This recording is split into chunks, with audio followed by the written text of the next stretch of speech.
निवेश लाने के लिए बैंगलोर में इन्वेस्टर आउटरीच प्रोग्राम का आयोजन।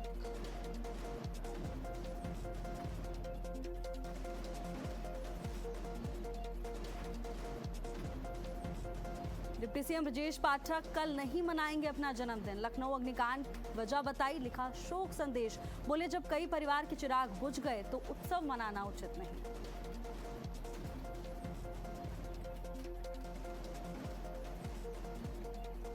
लखनऊ अग्निकांड के बाद एलडीए का बड़ा एक्शन, अवैध बिल्डिंग पर की जाएगी बुलडोजर कार्रवाई। एलडीए ने इमारत के मालिकों को नोटिस जारी किए।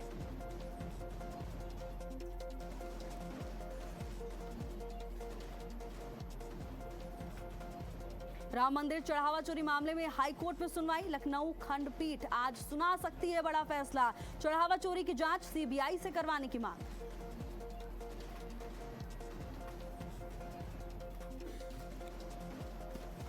पुणे में राजा रघुवंशी से भी बड़ा सनसनीखेज मामला। मंगेतर ने प्रेमी संग मिलकर युवक को खाई से धकेला।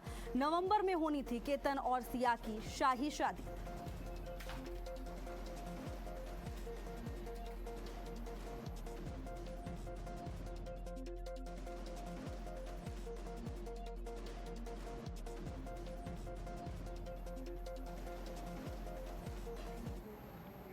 और चलिए बुलेटिन की शुरुआत करेंगे बड़ी खबर के साथ, जहां महाराष्ट्र की राजनीति से जुड़ी एक बहुत बड़ी खबर सामने आ रही है।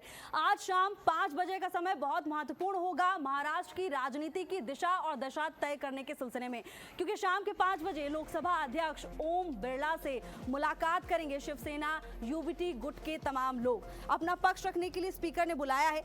अरविंद सावंत, अनिल देसाई मुलाकात करेंगे। बागी गुट को मान्यता ना देने का अनुरोध करेंगे। और देखिए आज का दिन ये तय कर देगा कि महाराष्ट्र की राजनीति की दिशा और दशा आगे क्या होने वाली है, क्योंकि इससे पहले एक बार झटका लग चुका है उद्धव ठाकरे को। अब एक बार फिर कहीं ऐसा ना हो कि पार्टी टूट जाए। बागी गुट को मान्यता ना देने का अनुरोध इस दौरान किया जाएगा। अब क्या कुछ दलीलें पेश की जाती हैं और क्या कुछ फैसला इस मुलाकात के बाद सामने आता है, ये देखने वाली बात होगी। बहरहाल उद्धव ठाकरे के लिए आज का दिन बहुत संवेदनशील हो सकता है, क्योंकि 2022 में एकनाथ शिंदे की बगावत की वजह से पार्टी 2 गुटों में बंट गई थी और उसके बाद से ही लगातार महाराष्ट्र की राजनीति के तमाम घटनाक्रम बदलते रहे। और अब देखिए आज का दिन भी बेहद खास, क्योंकि अपना पक्ष रखने के लिए स्पीकर ने बुलाया है। शाम 5 बजे का समय तय किया गया है। अरविंद सावंत, अनिल देसाई मुलाकात करेंगे और लोकसभा स्पीकर से, लोकसभा अध्यक्ष ओम बिरला से ये अनुरोध करेंगे कि बागी गुट को मान्यता ना दी जाए, क्योंकि अगर बागी गुट को मान्यता मिल जाती है तो उद्धव ठाकरे की मुश्किलें जाहिर तौर पर बढ़ेंगी।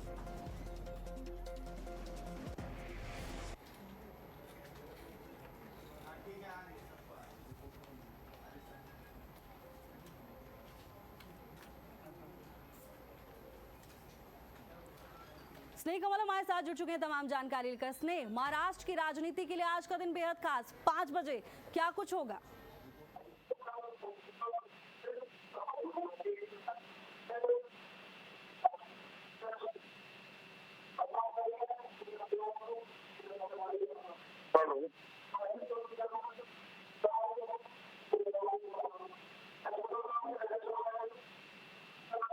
हेलो।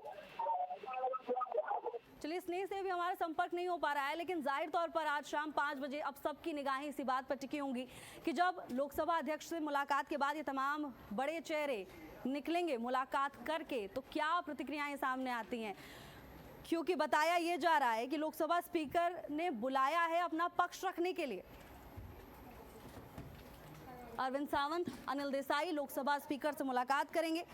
बागी गुट को मान्यता ना देने का अनुरोध करेंगे। 2022 में जब एकनाथ शिंदे की बगावत की वजह से पार्टी टूटी, उस समय भी यूबीटी के लिए संभलना मुश्किल हो गया था, लेकिन अब हालिया दिनों में जो राजनीतिक घटनाक्रम सामने आए हैं वो पार्टी को और ज़्यादा अंधकार में ढकेलने के लिए काफ़ी बताए जा रहे हैं। और ऐसे में अब कोशिश यही है शिवसेना यूबीटी गुट की कि ये जो फूट है इससे बचाया जा सके पार्टी को, क्योंकि ये दूसरा झटका होगा और उसके बाद शायद डैमेज कंट्रोल इतना मुमकिन ना हो पाए। अपना पक्ष रखने के लिए स्पीकर ने बुलाया है। अरविंद सावंत, अनिल देसाई मुलाकात करेंगे और शाम के 5 बजे ये मुलाकात होने वाली है। अब लोकसभा अध्यक्ष के सामने क्या कुछ दलीलें पेश की जाती हैं और लोकसभा स्पीकर ओम बिरला क्या कुछ कहते हैं, क्योंकि जो अनुरोध लेकर पहुंच रहे हैं ये तमाम लोग, बहुत खास होने वाला है इस पार्टी के लिए। बागी गुट को मान्यता ना देने का अनुरोध मुलाकात के दौरान किया जाएगा।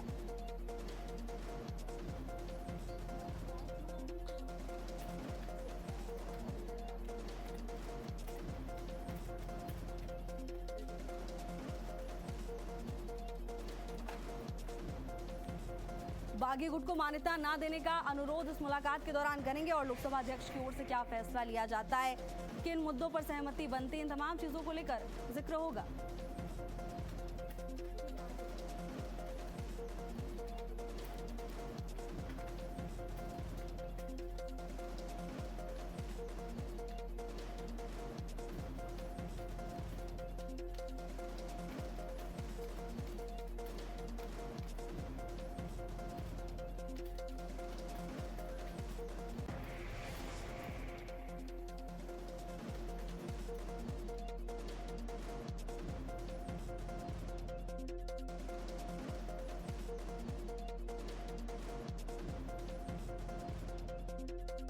लोकसभा स्पीकर शिवसेना यूबीटी गुट को बुलाया गया है। ओम बिरला ने 5 बजे का समय तय किया है। अब 5 बजे तमाम बड़े चेहरे लोकसभा स्पीकर से मुलाकात करने पहुंचेंगे और इस मुलाकात के बाद ये तय हो जाएगा कि आखिर यूबीटी गुट के लिए क्या फैसला लिया गया। अरविंद सावंत, अनिल देसाई मुलाकात करेंगे।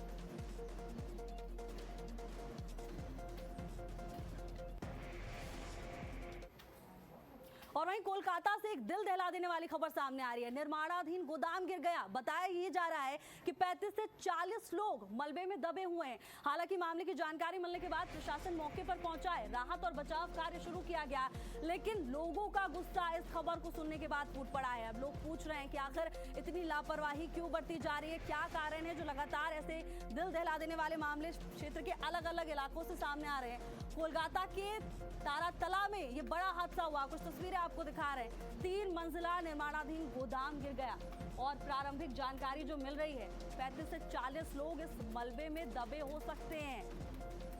गोदाम में 50 श्रमिकों के फंसे होने की आशंका है। मामले की जानकारी मिलने पर एसडीआरएफ, एनडीआरएफ की टीम मौके पर पहुंची है और प्रशासन की ओर से मदद की जा रही है। राहत और बचाव कार्य चल रहा है, लेकिन अब बड़ा सवाल यह है कि अब इसके पीछे किसकी लापरवाही है, कैसे इतना बड़ा हादसा हो गया। ये सभी चीजें जांच का विषय है, लेकिन अभी प्राथमिकता ये है कि जो लोग वहां पर फंसे हुए हैं उन्हें वहां से बाहर निकाला जाए। घायल हैं तो उन्हें तुरंत अस्पताल ले जाया जाए, उन्हें तुरंत मेडिकल सहायता उपलब्ध की जाए। 35 से 40 लोग, बड़ा आंकड़ा बताया जा रहा है। हालांकि ये भी प्रारंभिक डेटा है, अभी प्राइमरी सोर्स के हिसाब से जो जानकारी मिल रही है वो आप तक पहुंचा रहे हैं। कुछ तस्वीरें भी मौके से सामने आई है। पूरे क्षेत्र में तनावपूर्ण स्थिति और मौके पर प्रशासन जुटा हुआ है लोगों की मदद करने के लिए। कोलकाता के तारातला में बड़े हादसे से देश दहल गया। 3 मंजिला निर्माणाधीन गोदाम नीचे गिर गया। 35 से 40 लोगों के मलबे में दबे होने की आशंका जताई जा रही है। गोदाम में 50 श्रमिकों के फंसे होने की आशंका है। अब मौके पर प्रशासन जुटा हुआ है। तमाम तस्वीरें आपको दिखा रहे हैं। देखिए, प्रशासन की प्राथमिकता यही है कि जल्द से जल्द यहाँ पर जो लोग फंसे हुए हैं, जो लोग मुसीबत में हैं, उन्हें वहां से निकाला जाए। लेकिन खबर को सुनने के बाद सबसे बड़ा सवाल ये उठ रहा है कि आखिर इतना बड़ा हादसा कैसे हुआ। क्या वहां पर सुरक्षा के पर्याप्त इंतजाम नहीं थे? तमाम चीजें भी जांच का विषय हैं, लेकिन जैसा हमने पहले भी कहा कि प्राथमिकता अभी यही है कि जल्द से जल्द जो लोग वहां पर फंसे हुए हैं उन्हें अस्पताल ले जाया जाए, उन्हें सुरक्षित किया जाए। 3 मंजिला निर्माणाधीन गोदाम नीचे गिर गया। अब सोचिए कितना बड़ा हादसा ये होगा। 35 से 40 लोगों के मलबे में दबे होने की आशंका है और बताया यह जा रहा है कि गोदाम में 50 श्रमिक फंसे हुए हैं। संभावना है कि 50 लोग अभी गोदाम में ही फंसे हैं, लेकिन मामले की जानकारी मिलती है प्रशासन को और उसके बाद राहत और बचाव कार्य शुरू किया गया। तुरंत टीमें लोगों की मदद के लिए पहुंची हैं। कुछ तस्वीरें हम आपको टेलीविजन स्क्रीन पर दिखा रहे हैं। कोलकाता का पूरा मामला। 3 मंजिला निर्माणाधीन गोदाम गिरने से पूरे क्षेत्र में हड़कंप मचा हुआ है।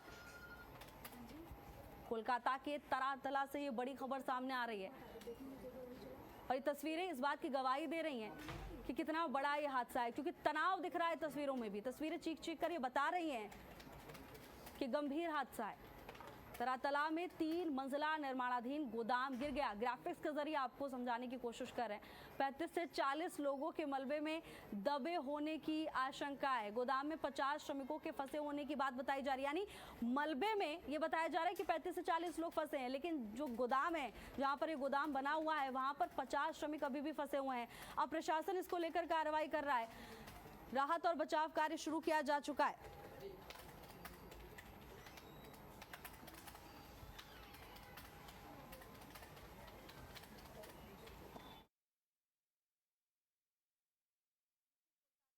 बड़ी और दर्दनाक खबर सामने आ रही है, जहां गोदाम में 50 श्रमिकों के फंसे होने की आशंका है। मौके पर प्रशासन पहुंचा हुआ है लोगों की मदद के लिए। राहत और बचाव कार्य जारी है।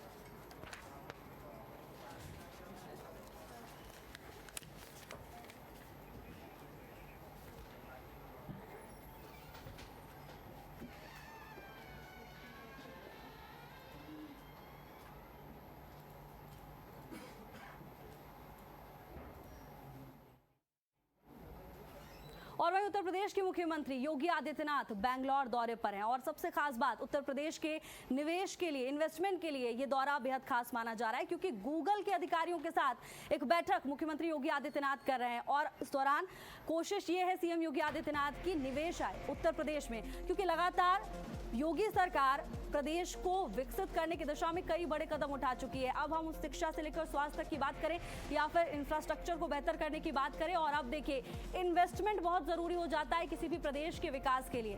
और सीएम योगी आदित्यनाथ लगातार प्रयासरत हैं, लगातार इस बात को लेकर वो कोशिश करते रहते हैं कि प्रदेश में जितना हो सके लोग आए, इन्वेस्ट करें, क्योंकि इससे न केवल रोजगार बढ़ेगा बल्कि गूगल के अधिकारियों के साथ सीएम की महत्वपूर्ण बैठक जारी है। जीसीसी में गूगल के अधिकारियों के साथ महत्वपूर्ण मंथन चल रहा है और सीएम यूपी में निवेश को लेकर ये महत्वपूर्ण चर्चा कर रहे हैं। निवेश को लेकर सीएम योगी आदित्यनाथ चर्चा कर रहे हैं। तो बेंगलोर से अब बड़ी खबर सामने आ सकती है उत्तर प्रदेश के लिए। उत्तर प्रदेश के विकास की दिशा में ये बैठक महत्वपूर्ण साबित हो सकती है। गूगल के अधिकारियों के साथ सीएम की बैठक जारी है। जीसीसी में गूगल के अधिकारियों के साथ सीएम इस वक्त मौजूद हैं और वहां पर मंथन चल रहा है कि आखिर कैसे उत्तर प्रदेश में निवेश गूगल की ओर से और बढ़ाया जाए और कैसे रोजगार उत्पन्न किया जाए, कैसे प्रदेश को हर तरफ से विकसित किया जाए, यानी हर आयाम में प्रदेश आगे रहे। इस बात का पूरा ख्याल मुख्यमंत्री योगी आदित्यनाथ को है और यही कारण है कि लगातार प्रदेश के विकास के लिए जुटे रहते हैं। अभी बड़ी खबर बेंगलोर से सामने आ रही है। अब देखना ये होगा कि बैठक के बाद क्या कुछ जानकारी सामने आती है, क्या बड़े फैसले लिए जाते हैं, लेकिन इतना तो तय है कि विकास की दिशा में ये बड़ा कदम।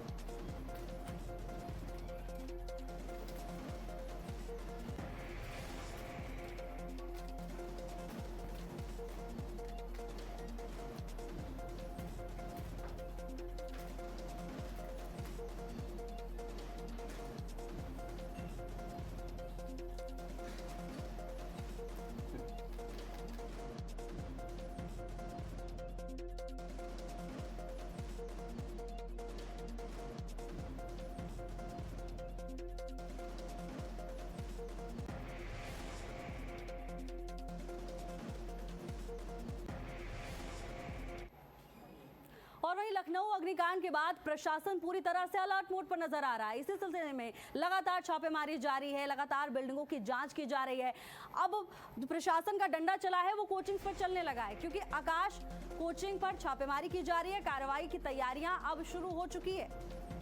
आकाश कोचिंग और ग्रेविटी कोचिंग पर टीम ने छापा मारा है। दमकल विभाग, एलडीए, बिजली विभाग ने एक साथ ही छापा मारा। अब ग्रेविटी कोचिंग को प्रशासन ने सील कर दिया है। कोचिंग में फायर फाइटिंग सिस्टम ठीक नहीं मिले, नक्शा मानकों के विपरीत पास है और इसी को लेकर ये बड़ी कार्रवाई की गई है। कोचिंग को सील किया जा चुका है। एग्जिट और एंट्रेंस गेट जांच में सही नहीं पाए गए। आग लगी तो पीछे से निकलने का कोई रास्ता ही नहीं मिला, जैसा कि अभी कुछ समय पहले खबर सामने आई लखनऊ से, जिस तमाम बड़े खुलासे हुए, चौंकाने वाले हुए थे। और अब ग्रेविटी में छापेमारी के दौरान जो जानकारी सामने आई वो भी हैरान करने वाली। आग लगी तो पीछे से निकलने का कोई रास्ता नहीं है। अब कहां कहां कार्रवाई हुई है वो आपको बता देते हैं। उन्नाव में 3 से ज्यादा कोचिंग सेंटर्स पर कार्रवाई हुई है। मिर्जापुर में 12 से ज्यादा कोचिंग सेंटर्स पर प्रशासन का डंडा चला है। हापुड़ की बात करें तो यहाँ 5 कोचिंग पहुंची है टीम, छापेमारी की है और कार्रवाई की गई। तो देखिए अब पूरे प्रदेश में प्रशासन पूरी तरह से अलर्ट हो गया है, क्योंकि सीएम योगी आदित्यनाथ ने साफ कहा था कि इस मामले में कार्रवाई तो तय है, लेकिन आगे ऐसा कोई भी मामला सामने नहीं आना चाहिए। सिस्टम में कब सुधार होगा, तो अब ऐसा लग रहा है कि सीएम योगी आदित्यनाथ की ओर से जिस तरह से अधिकारियों को फटकार लगाई गई है, अब कुछ ना कुछ जवाब सामने जरूर आ रहे हैं। 100 से ज्यादा कोचिंग सेंटर्स पर कार्रवाई की बात देखने को मिल रही है। अब सुरक्षा मानकों में लापरवाही बरतने पर एक्शन तेज है।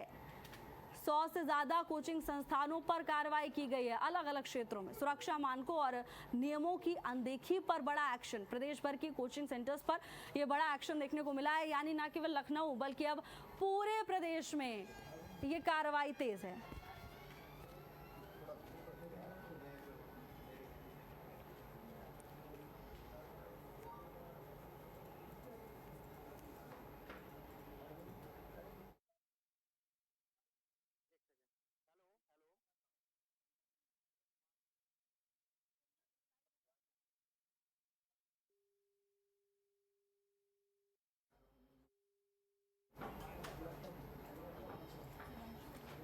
रमन मिश्रा हमारे साथ जुड़ चुके हैं तमाम जानकारी लेकर। रमन, अब सीएम योगी आदित्यनाथ ने ये तो कह दिया था कि कार्रवाई जो मामला सामने आया लखनऊ के कोचिंग सेंटर से वहां तो तय ही है, लेकिन प्रशासन अब जाग जाए, अब दोबारा ऐसा कोई मामला सामने नहीं आना चाहिए, और इसी सिलसिले में ये बड़ी खबर।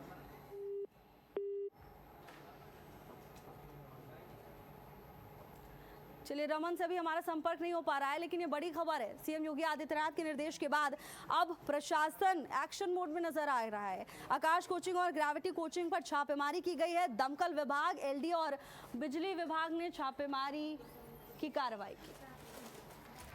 चैतन्य कोचिंग की भी अब अफसर जांच करेंगे। आकाश कोचिंग को नोटिस दिया है, जवाब मांगा है।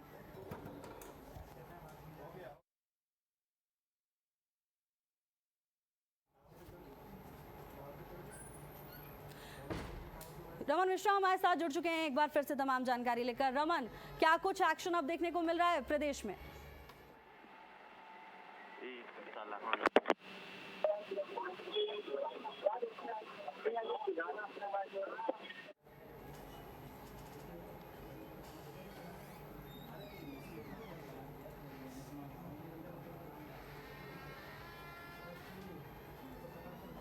तो चलिए, रमन से भी हमारा संपर्क नहीं हो पा रहा है, लेकिन ये व्यापक तौर पर कार्रवाई देखने को मिल रही है, ना केवल लखनऊ में बल्कि पूरे उत्तर प्रदेश में।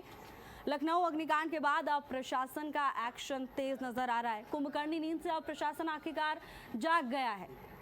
दमकल विभाग, एलडीए, बिजली विभाग ने छापेमारी की। ग्रेविटी कोचिंग को प्रशासन ने सील कर दिया है। अब कोचिंग में जो कुछ पाया गया वो हैरान कर देने वाला था। फाइटिंग सिस्टम ठीक नहीं पाए गए। कहां कहां कार्रवाई हुई वो ग्राफिक्स के जरिए आपको टेलीविजन स्क्रीन से समझा रहे हैं। उन्नाव में 3 से ज्यादा कोचिंग सेंटर्स पर एक्शन लिया गया है। मिर्जापुर की बात करें तो यहां प्रशासन ने 12 से ज्यादा कोचिंग्स पर कार्रवाई की और हापुड़ में 5 कोचिंग सेंटर्स पर एक्शन देखने को मिला है। तो देखिए, लखनऊ से जो खबर सामने आई उसके बाद हम यही कह रहे थे कि कब सबक लेगा प्रशासन, लेकिन सीएम योगी आदित्यनाथ ने ये साफ कहा था कि कार्रवाई ऐसी होगी जो मिसाल बनेगी। दमकल विभाग, एलडीए और बिजली विभाग ने छापेमारी की। ग्रेविटी कोचिंग को प्रशासन ने सील कर दिया है और अब बताया ये जा रहा है कि अभियान यहां रुकने वाला नहीं है, अभी और व्यापक स्तर पर यह अभियान आगे ले जाया जाएगा। लखनऊ अग्निकांड के बाद प्रशासन पूरी तरह से अब एक्शन मोड में नजर आ रहा है। आकाश कोचिंग और ग्रेविटी कोचिंग पर बड़ी कार्रवाई।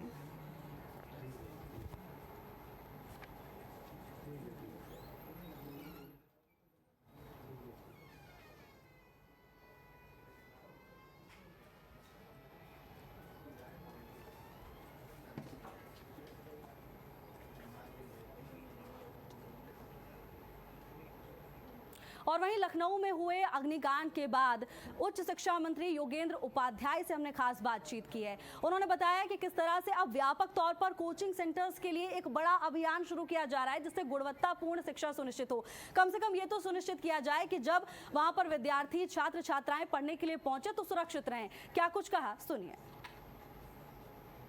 लखनऊ के अलीगंज की इमारत में आग लगने के बाद में पूरे उत्तर प्रदेश में कोचिंगों के खिलाफ अभियान चलाया जा रहा है कि कौन सी कोचिंग मानक पूरा करती, कौन सी नहीं पूरा करती। हमारे साथ बात करने के लिए उच्च शिक्षा मंत्री योगेंद्र उपाध्याय जी हैं। सर, जिस तरीके से आग लगी उसके बाद से जगह जगह पर डीएम भी कार्रवाई कर रहे हैं। आपके विभाग ने भी आदेश दिया है कि कोचिंग का अभियान और 2002 के नियमों के अगर कोई विपरीत है तो उस पर कार्रवाई होनी चाहिए। ऐसा है कि ये दुखद घटना थी।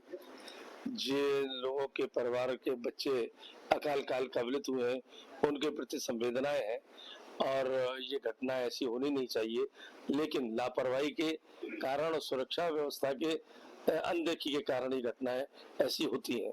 हमने तुरंत अपने विभाग को, हमारे 18 आरएचओ हैं हमारे उच्च शिक्षा विभाग में, माध्यमिक शिक्षा में हर जिले में डीआईओस हैं, जिलाधिकारी हर डिस्ट्रिक्ट में होते हैं, इन तीनों को तुरंत निर्देशित किया है कि अपने अपने जिलों में ऐसी सभी जगह चिन्हित करें जहाँ कोचिंग हो रही है, और कोचिंग में क्या 2002 के अध्यादेश के मानकों के अनुरूप है कि ये नहीं है, अगर नहीं है तो बंद होंगी, और अगर किसी ने फर्जी सर्टिफिकेट ले लिया है तो ऐसे सर्टिफिकेट देने वाले भी दंडित होंगे। तो सुना आपने हमारे साथ शिक्षा मंत्री योगेंद्र उपाध्याय, जिनका साफ कहना है कि अधिकारी दोषी हैं, लेकिन जनता को भी नैतिकता के आधार पर ये सब सूचनाएं देनी चाहिए। और बात रही जो अभियान की, अभियान लगातार चल रहा है। जो भी 2002 की जो नीति है उस पर अगर एलिजिबिलिटी पूरी नहीं पाई जाएगी तो उसे सील किया जाएगा। कैमरामैन गौरव के साथ रमेश, भारत अपडेट, लखनऊ। और वहीं लखनऊ में अग्निकांड के बाद अब बिजनौर में भी प्रशासन पूरी तरह से अलर्ट मोड पर नजर आ रहा है। व्यापक तौर पर अभियान देखने को मिल रहा है। खुद एसडीएम पूरे मामले को लेकर सतर्क नजर आ रहे हैं, एक्शन मोड में नजर आ रहे हैं, और एक संयुक्त अभियान यहां पर चलाया जा रहा है।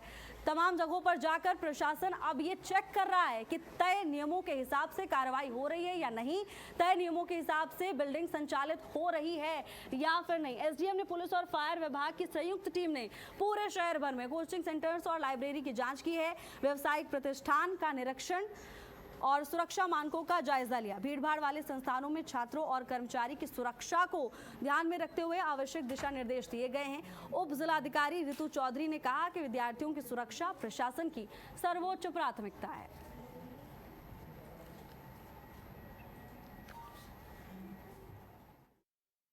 जिला प्रशासन के दिशा निर्देश के क्रम में आज तहसील बिजनौर और जिले पर जितने भी कोचिंग सेंटर हैं, लाइब्रेरी हैं और अन्य प्रतिष्ठान हैं, जिनमें मॉल भी हमारे शामिल है, उनकी रैंडम चेकिंग की गई, जिसमें प्रशासन, पुलिस और फायर की तीनों टीमें हमारी साथ में शामिल रही। जिसमें कुछ कमियां पाई गई, जहां पर हमें एग्जिट 2 नहीं मिले, वहां हमने नोटिस दिए। जिस कोचिंग इंस्टीट्यूट में, जैसे अभी हम आकाश इंस्टीट्यूट में खड़े हुए हैं, यहाँ पर हमें मैक्सिमम वुडन का काम देखने को मिला और यहाँ इनके पास फायर सेफ्टी के इक्विपमेंट कम है। इन्हें हमारी तरफ से नोटिस निर्गत कर दिया गया है। अगर ये विद इन अ वीक अपनी सभी व्यवस्था दुरुस्त नहीं करते हैं तब इनके खिलाफ अग्रिम कार्रवाई अमल में लाई जाएगी।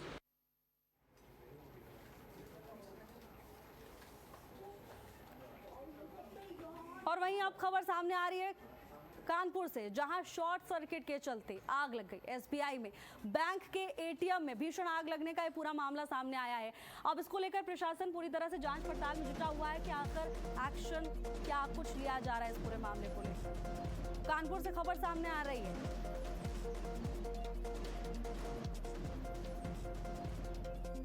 कल्याणपुर थाना क्षेत्र में दलहन संस्थान के पास ये भीषण हादसा हुआ है। एटीएम मशीन में रखा कैश और मशीन जलकर पूरी तरह से खाक हो गए। दमकल पहुंचने से पहले पूरी तरह एटीएम जल गया। हादसे में जनहानि की कोई सूचना नहीं है।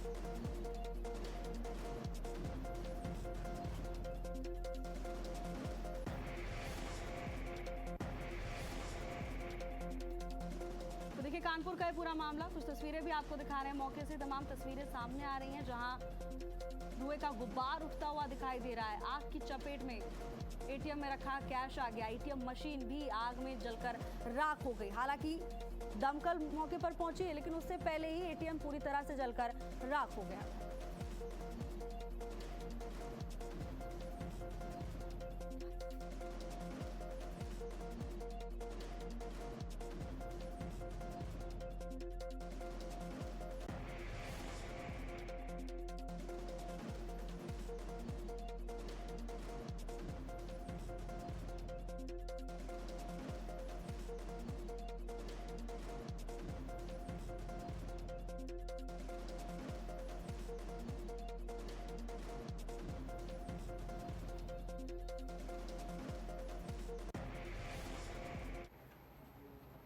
और चलिए फिलहाल के इस बुलेटिन में मेरे साथ बस इतना ही, लेकिन देश और दुनिया की तमाम बड़ी खबरों के लिए देखते रहिए भारत अपडेट। नमस्कार।